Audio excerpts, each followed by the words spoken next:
Hi! Okay, I'm back. I've had coffee, so I'm a bit more animated today. And the wife isn't home, so I'm not whispering. So this is good. And I know what you're thinking. Actually, I don't know what you're thinking because nobody watches these other than me. But assuming you're some weirdo who stumbled onto this video, or I'm really famous now and you're looking back at where it all began, you're probably thinking you're wearing the same thing you did yesterday, and you would be right because I work from home and this is my lounge uh, sweater thing, hoodie.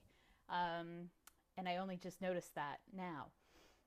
So I'm going to change for tomorrow, but yeah, that's not important. I said I would define a mid-30s meltdown. I think I said that. I'm not sure. But I'm going to anyway, because I was doing some research on it yesterday, and there is a word for it already. It's called a thrisis.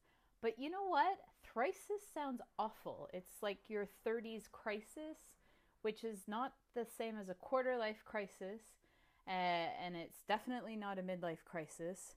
But thrisis, it's like, oh, I'm having a thrisis. It sounds like I have arthritis, and the whole point is that I'm not old yet. Not that old yet. So I don't like the word thrisis, and so I'm not going to use it. But essentially, that's what a mid-30s meltdown is. And that's when you reach a stage where you realize you're too old to be like the young, cool, rebellious type, but you still feel that way. And yet you're old enough to realize, like, hey, I have responsibilities, like holding down a job and paying a mortgage, and, I've got a partner or kids or whatever. Or you only have some of them, but not all of them. And there's like this conflict between being the responsible older person and the rebellious younger person. And it all just kind of gets messed up in your head. And the only thing you can do is drink gallons of vodka, go to rehab, and then sort yourself out. That's how I define a mid-30s meltdown, because that's what, happened to me. So that's basically it. I still feel 18. Sometimes I still act 18. I'd like to think I still look 18, but probably not. So there's that, but actually I'm older. I'm not 40, I'm still in my 30s, but I'm not 18.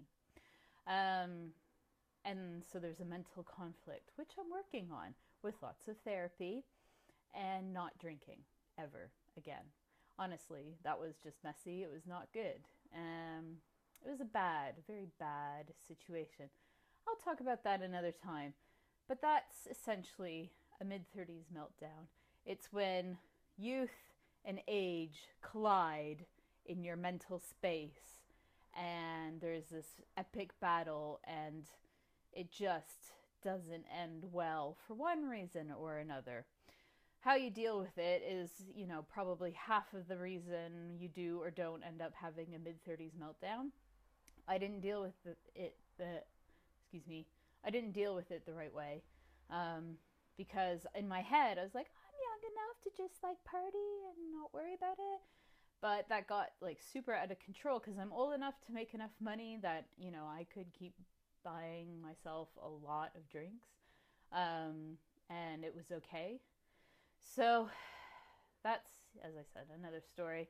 It's day 5. I'm super hyper and I have to save my energy because it's Friday night. And for once, we're going out tonight because usually we just kind of chill out and flop on the couch, work week and all that. So I've got to get ready and I've got to do the dishes. See, getting ready to go out, dishes. This is the essence of a mid-30s meltdown. I have to do both. And, I'm not going to drink on it, but, it's stupid things like this. It's like, yeah, but I just want to go out. Screw the dishes. But no, I've got to do the dishes. Like, since when do I care about dishes? Since sometime around 34. So I guess I'm older than 34 now. I'll tell you my age one day. It really doesn't matter. Nobody's watching this but me. It's an exercise for me.